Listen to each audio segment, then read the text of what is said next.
Parlons même de ses atouts.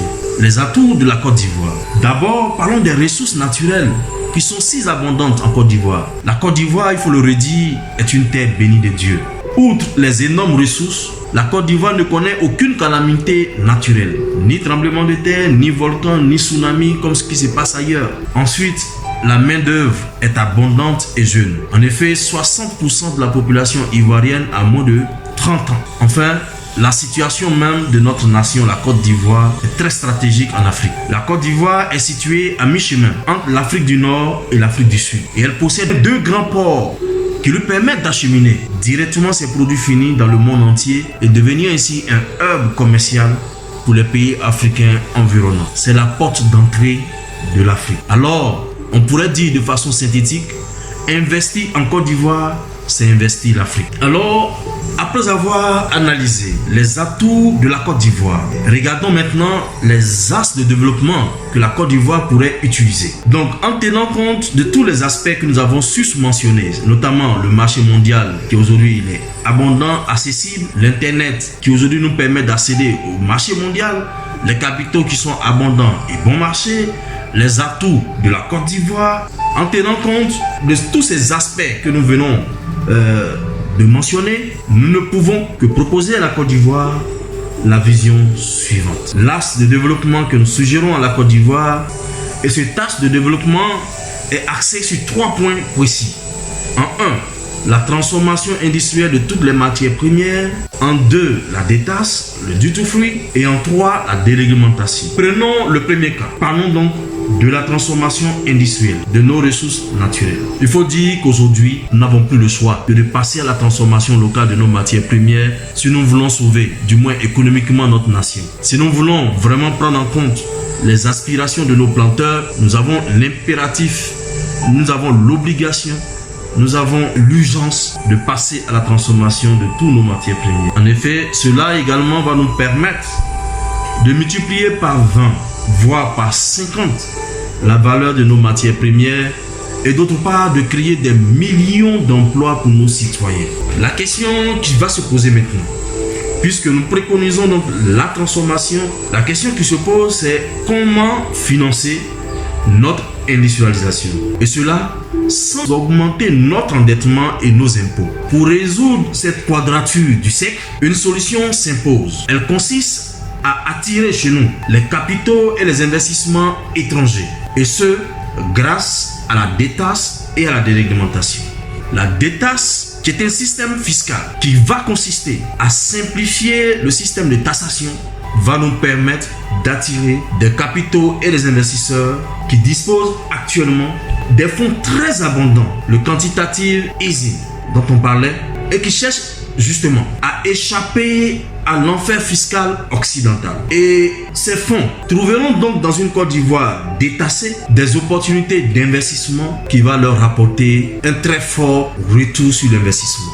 Si nous passons donc à la transformation. C'est cela. Et donc, ce que nous proposons au niveau de la détasse, c'est une taxe unique, libératoire de tous les autres impôts, qui sera l'unique droit d'entrée et l'unique droit de sortie de toute marchandise en Côte d'Ivoire. Et cet impôt-là, nous l'évaluons autour de 15%, en lieu et place d'une cascade d'impôts et de taxes qui effraie les investisseurs. Dès lors, qui est fou de ne pas venir injecter son argent dans un État détassé? C'est cela, la Côte d'Ivoire détassée et prospère. C'est d'autant plus vrai qu'avec le Brexit, les bourses sont en train de dégringoler. Les capitaux s'affolent. Le monde occidental cherche donc un Eldorado d'investissement pour y placer ses ressources. Et je dirais en supplément que ceux qui s'inquiètent de la détasse, c'est-à-dire le duty-free, en se demandant comment l'État ivoirien pourra financer ses dépenses et notamment payer les salaires des fonctionnaires, nous leur répondons par ces quelques exemples concrets et chiffrés. L'article simplement, nous l'avons déjà montré et démontré que si nous transformons l'article de façon industrielle et que nous nous vendons sur le marché chinois, l'article, dis-je, pourrait nous rapporter 21 840 milliards de francs CFA. Et si nous appliquons donc cette taxe de 15% sur les 21 000 milliards, cela dégagera 3 276 milliards, soit plus que la totalité de nos recettes fiscales globales, impôts sur revenus, TVA, impôts sur les sociétés, droits d'enregistrement, droits de douane, l'import, l'export, aujourd'hui que nous percevons. 3 276 milliards si nous appliquons la détaxe, ce qui est largement suffisant, ce qui est fortement supérieur à ce que nous rapportent nos impôts et nos douanes réunis actuellement.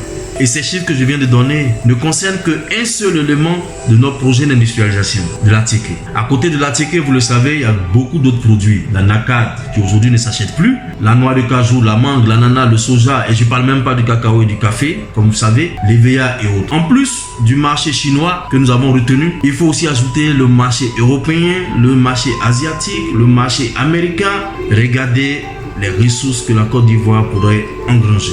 C'est donc dire que si nous adoptons la détaxe, le duty free, et que nous attirons les investissements étrangers pour financer la transformation industrielle, nos recettes budgétaires vont être multipliées par 20. Prenons l'exemple de Dubaï, Hong Kong, Qatar, qui sont tous duty free. Ils en font même leur symbole, puisqu'ils accordent le duty free à leur pays. On dit par exemple Dubaï, duty free, Qatar, duty free, Hong Kong, duty free. C'est-à-dire que ces pays savent parfaitement que le duty free est une référence qui leur attire d'énormes capitaux pour financer leur très fort développement économique et financier. C'est cela leur miracle économique. En outre, n'oublions pas que nous sommes au 21e siècle où les services apparemment gratuits sont parfois très rentable. Ainsi, Google, qui est gratuit pour les internautes, est pourtant très rentable grâce à la petite pub qui apparaît sur le côté. Pour preuve, depuis le 2 février 2016, Google, avec ses 545 milliards de dollars, est la première capitalisation boursière au monde. Ainsi, Google pèse 45 fois Peugeot Citroën. Google pèse donc 200 fois Air France. C'est-à-dire que le gratuit est parfois très payant. Il en est de même. Le duty free qui a l'air gratuit, mais qui va nous rapporter suffisamment de devises, suffisamment de budget. A contrario, les pays africains qui créent chaque jour de nouveaux impôts et taxes au point d'être classés par Doing Business parmi les derniers et surtout les plus taxés ne perçoivent que des minimes en termes de recettes fiscales. Et l'exemple est là pour nous montrer que les impôts et taxes et la douane en Côte d'Ivoire ne représentent que 15,6% de notre PIB. Malgré toute la pression et l'assiette si élargie de nos taxes et impôts. Vous dites donc, trop d'impôts tue l'impôt. Or, avec la taxe simplifiée de 15% en entrée et de 15% à la sortie, la Côte d'Ivoire pourra être sûre de percevoir donc 15% correct de son PIB. Mais je ne vous parle plus du PIB actuel, mais je vous parle d'un PIB multiplié par 20, voire par 50.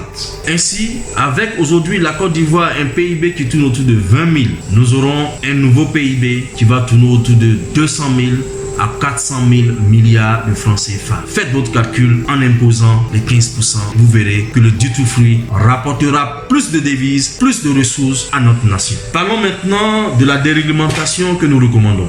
Et nous souhaitons même également une réglementation du code du travail. C'est également une nécessité car la réglementation tatillonne, bloque toute volonté d'investissement sérieux, d'autant qu'elle génère la corruption qui est la hantise des investisseurs. Je le dis, j'insiste et je persiste. La corruption est la hantise des investisseurs. Vous comprenez mieux pourquoi la Chine a pris un texte de loi condamnant à mort tout corrompu. Vous comprenez pourquoi toutes les peines visant la corruption sont des peines de mort, parce que la corruption tue l'investissement. C'est pourquoi on ne peut pas accorder la détaxe aux investisseurs tout en leur demandant de payer des taxes invisibles ou occultes pour échapper à la réglementation tatillonne. Il est nécessaire donc de déréglementer. Et donc la déréglementation que nous préconisons va de pair avec la DETAS. En adoptant ces 3 axes de développement que je viens de développer, c'est-à-dire 1, la transformation locale de nos matières premières, en 2,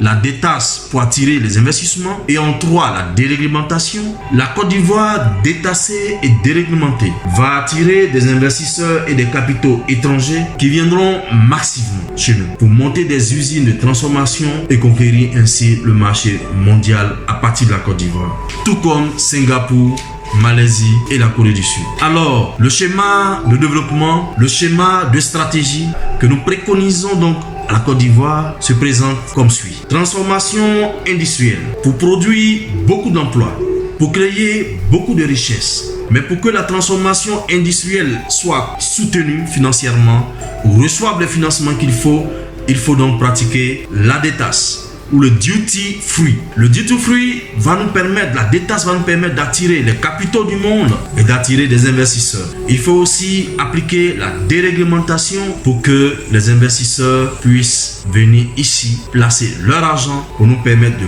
bâtir nos usines et de créer beaucoup d'emplois et de créer beaucoup de richesses. Alors, si nous réussissons à appliquer ces 3 points, ces 3 axes de développement, notre industrialisation, notre développement et nos infrastructures s'en trouveront également développées, et à l'instar de Singapour, la Côte d'Ivoire sera un hub industriel, un hub commercial, un hub financier, un hub touristique, et la Côte d'Ivoire pourra devenir donc un véritable paradis sur tous les plans et non pas seulement sur le plan fiscal comme le Panama, les îles Caïmans qui ne comptent que des boîtes aux lettres sans activité réelle. Ce ne sera pas le cas de la nouvelle Côte d'Ivoire qui a décidé de transformer ses matières premières et donc qui fait de l'économie réelle. Donc, la Côte d'Ivoire, paradis sur terre, oui, c'est possible. Il faut d'abord commencer par être un paradis fiscal, à être un paradis financier, à devenir un paradis industriel, à devenir un paradis commercial, un paradis touristique, un paradis social. Et le dicton qui dit « La Côte d'Ivoire est une terre bénie de Dieu » devient donc une réalité concrète, matérialisée et une réalité appréciée du monde entier et une réalité qui va élever la gloire de Dieu sur la nation ivoirienne. Alors, j'invite les Ivoiriens à entendre ce message et à le partager autour d'eux pour que nul n'ignore cette possibilité de faire de la Côte d'Ivoire un paradis sur terre. Tel est notre destin, assumons-le donc.